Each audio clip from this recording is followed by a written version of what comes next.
इस वीडियो में मैं इंटरव्यू से रिलेटेड बात करने वाला हूँ। तो अगर आप एक फ्रेशर हो या फिर आप ऑलरेडी किसी जॉब को स्विच करना चाहते हो, ठीक है?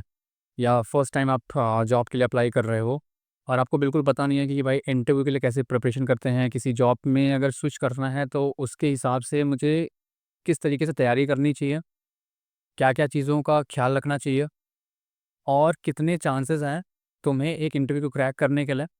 और जो एक मार्केट में जो एक ट्रेंड चला है ना कि जिस जिस हिसाब से एक इंटरव्यू में मान लो अगर कोई 100 कैंडिडेट्स किसी इंटरव्यू में अपीयर होते हैं तो उसमें से किसी एक का सिलेक्शन होने वाला है, 99% फेल होंगे।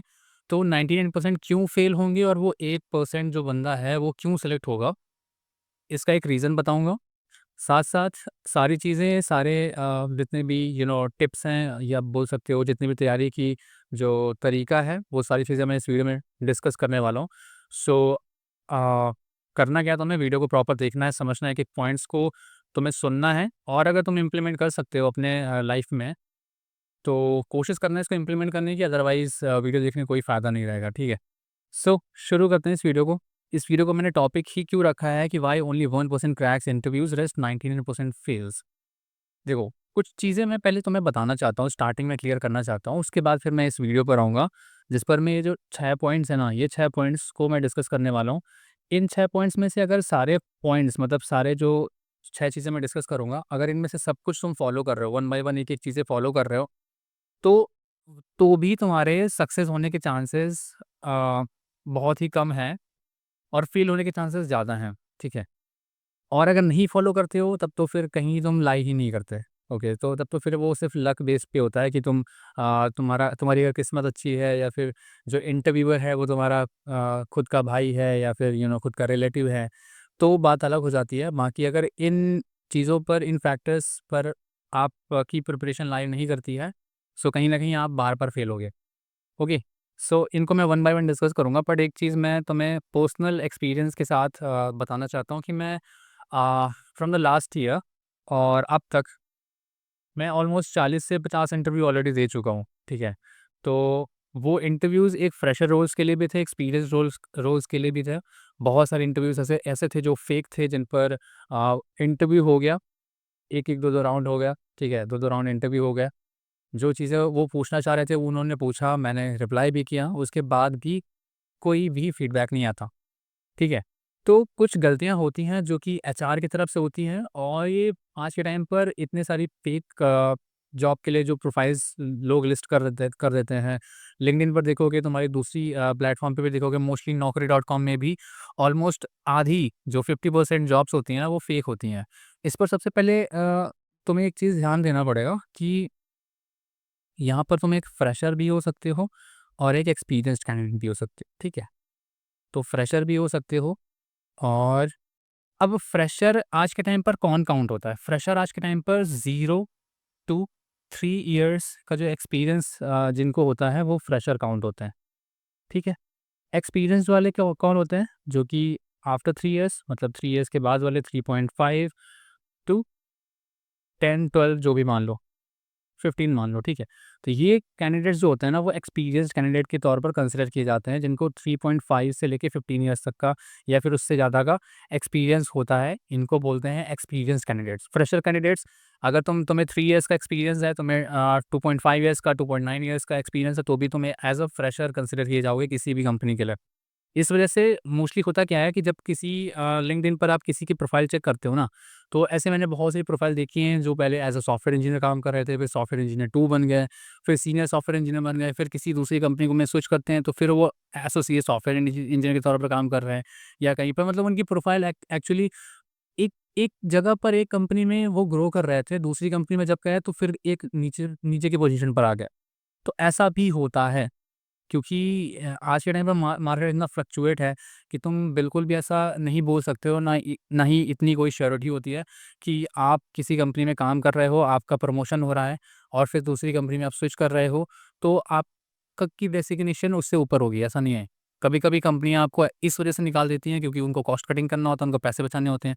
उसकी जगह पर एक इंसान जिसको 10 एलपीए का पैकेज है, उसकी जगह पर 4 फ्र क्या बोलते हैं इंटर्नशिप के लिए हायर कर लेंगे बंदे।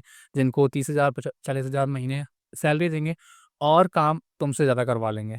तो ये चीज़ें आज के टाइम पे बहुत सारी कंपनियाँ करती हैं, जिस वजह से ले ऑफ ज़्यादा होते हैं, क्योंकि वो फ्रेशर्स को हायर करती हैं, इंटर्नशिप कराती हैं और इंटर्नशिप पूरा होने से पहले या फिर इंटर्नशिप होने के बाद उनको फुल टाइम ऑफ़र भी नहीं देती हैं।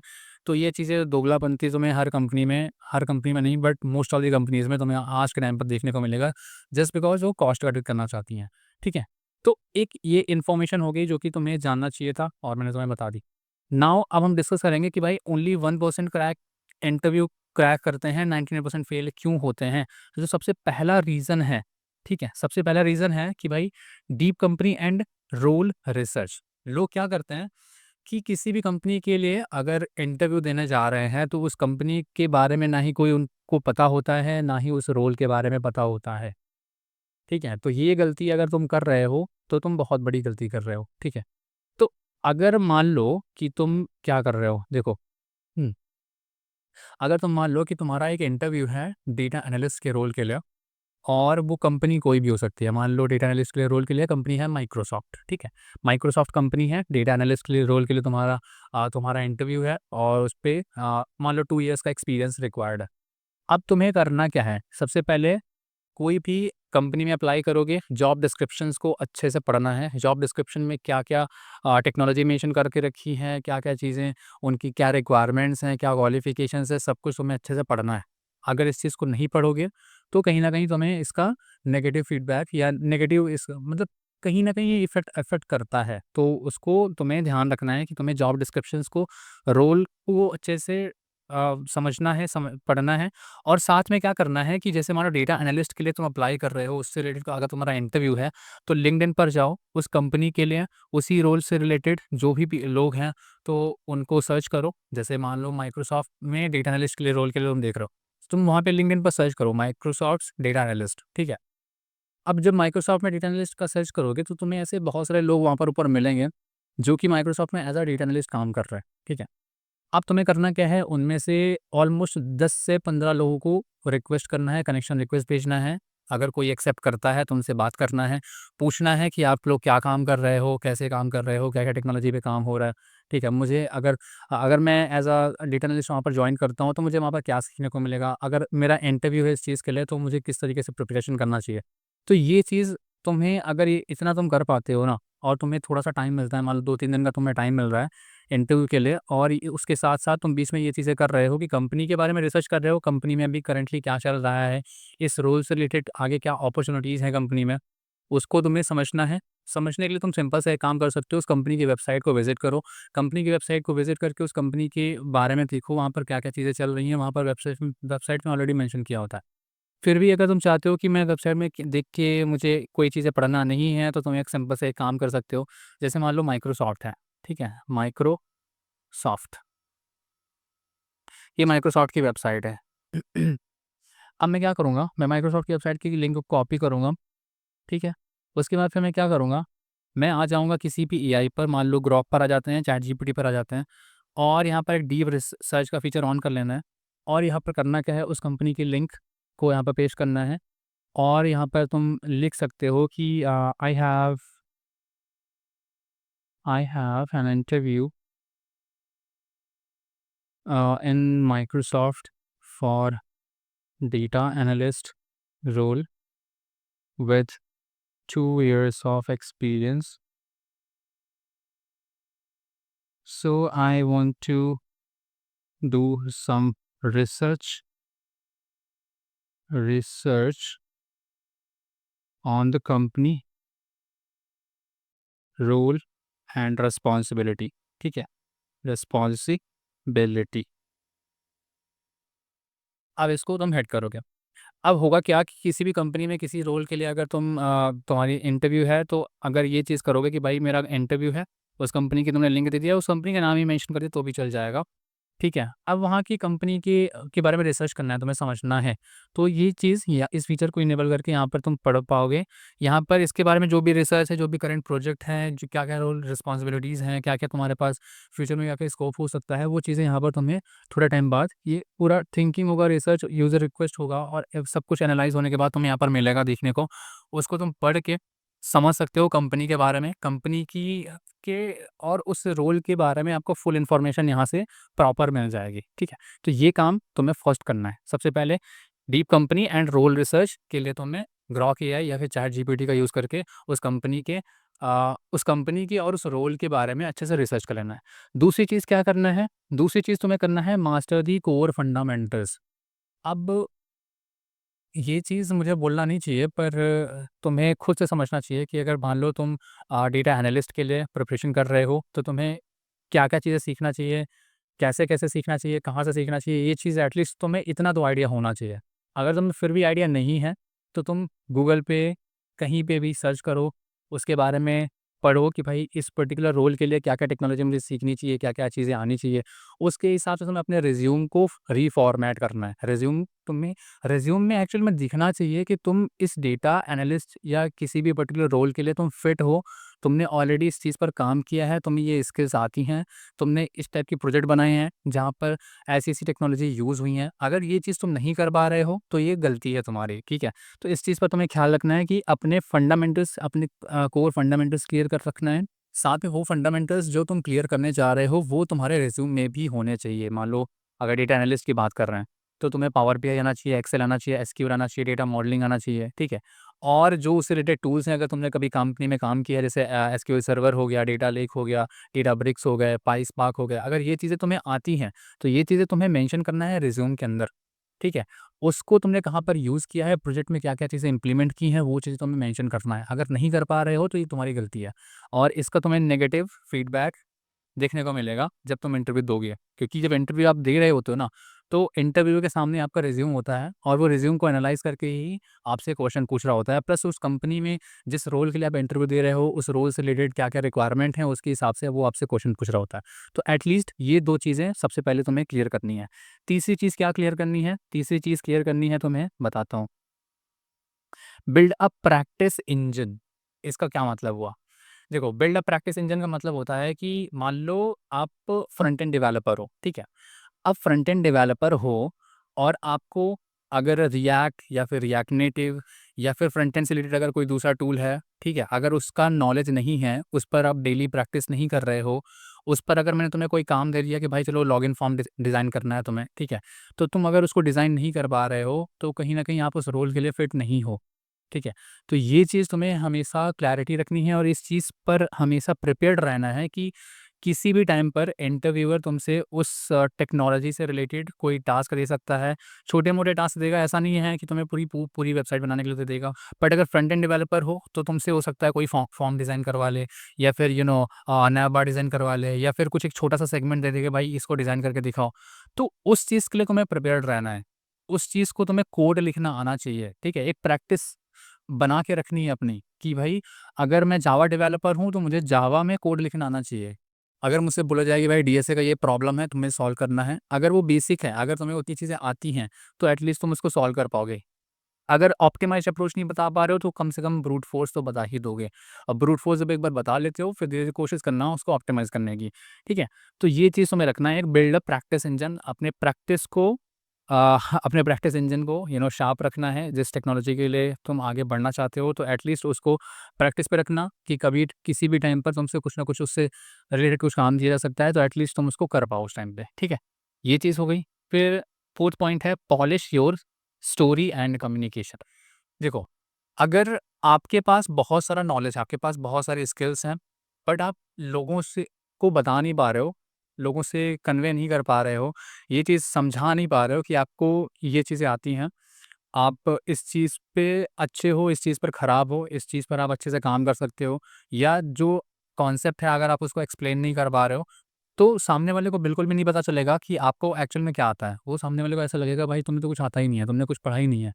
तो अपनी कम्युनिकेशन को तुम्हें स्ट्रॉन्ग रखना है। कम्युनिकेशन में हमेशा एक एक यू नो एक कॉन्फिडेंस मेंटेन करके रखना है।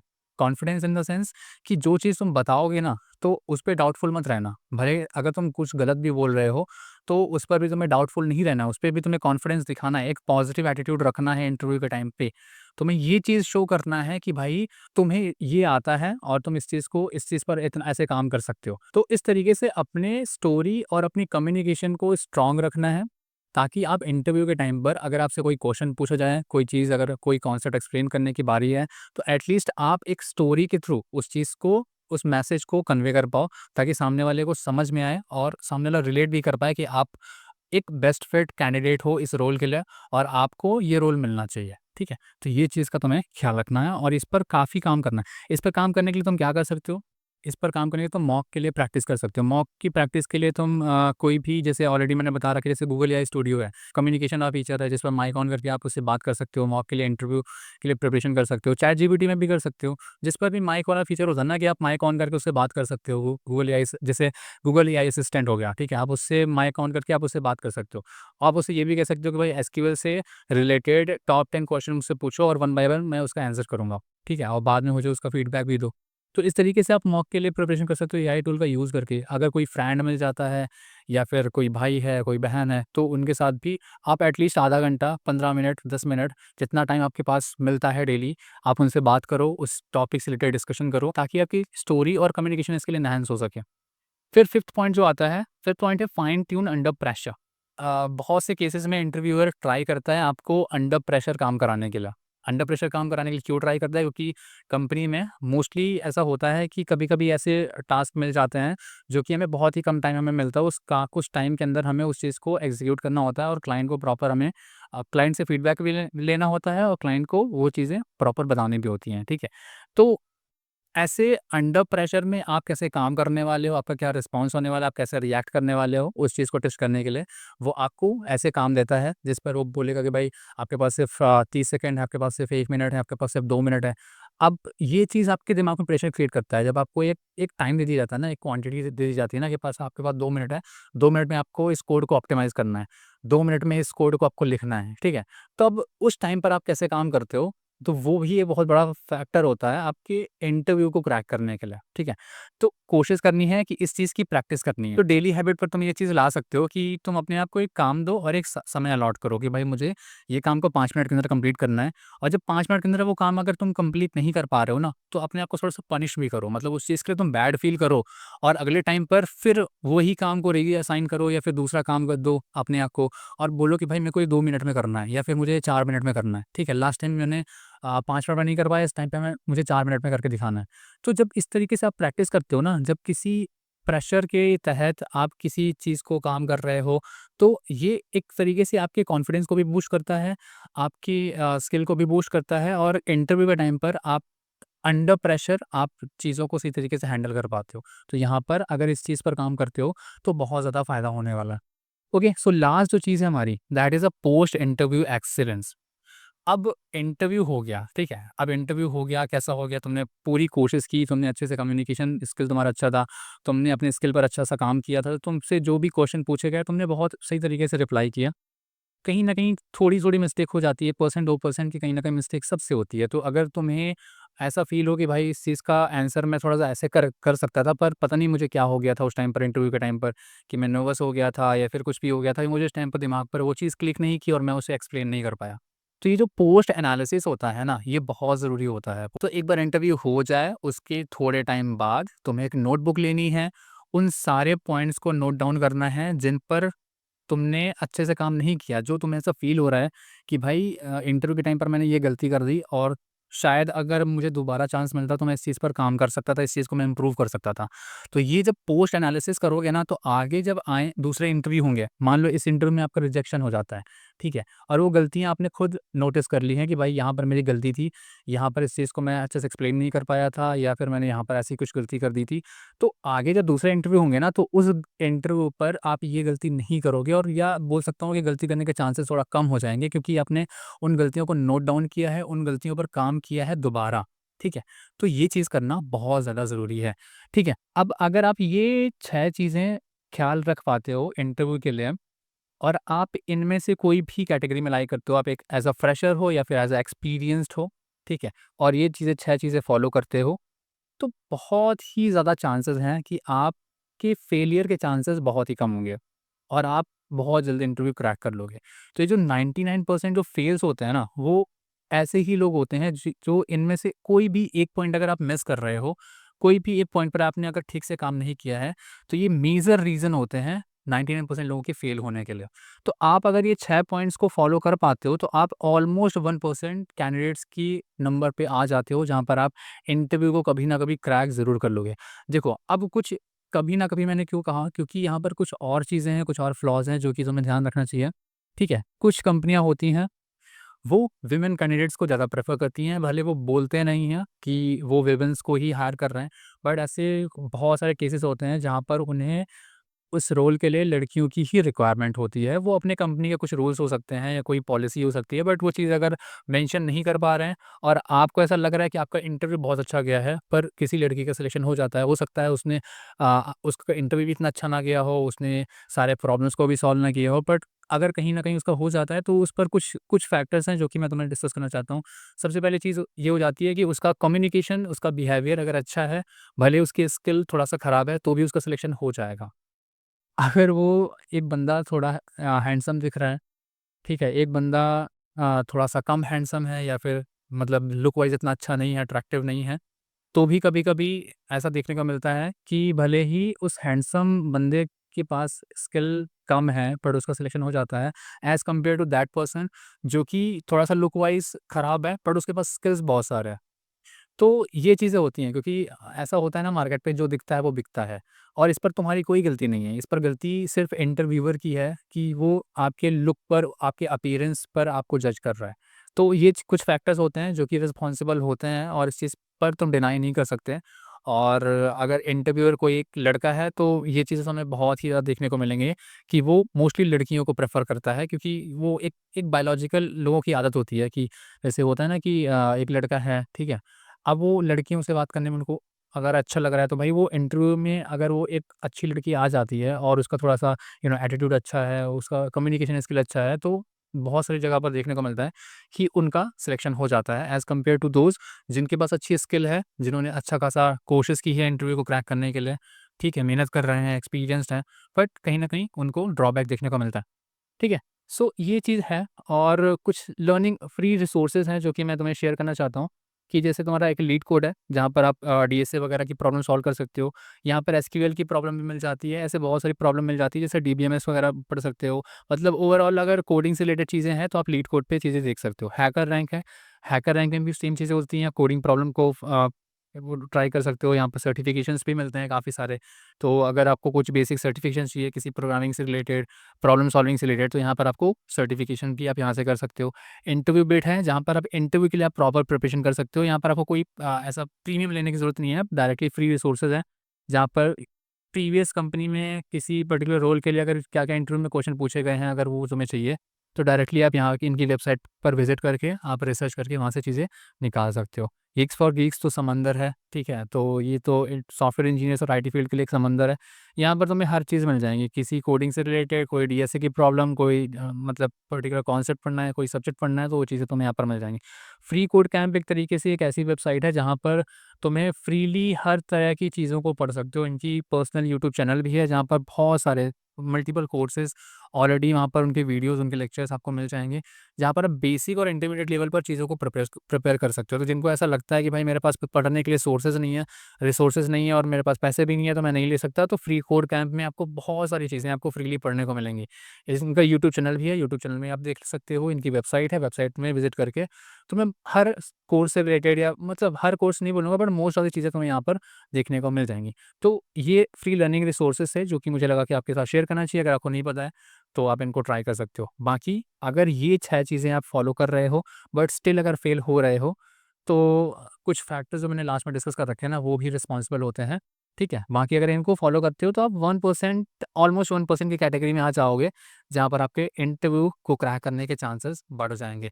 और ये सबसे मेजर रीज़न होते हैं कि आज के टाइम पर लोग फेल हो जाते हैं, और एक्सपीरियंस भी मैटर करता है। जैसे फ्रेशर्स के लिए ओपनिंग्स हैं, बट अगर इंटरव्यू में कोई एक्सपीरियंस्ड बंदा आ गया ना, तो वो एक्सपीरियंस्ड बंदे को ही ले लेते हैं, ठीक है?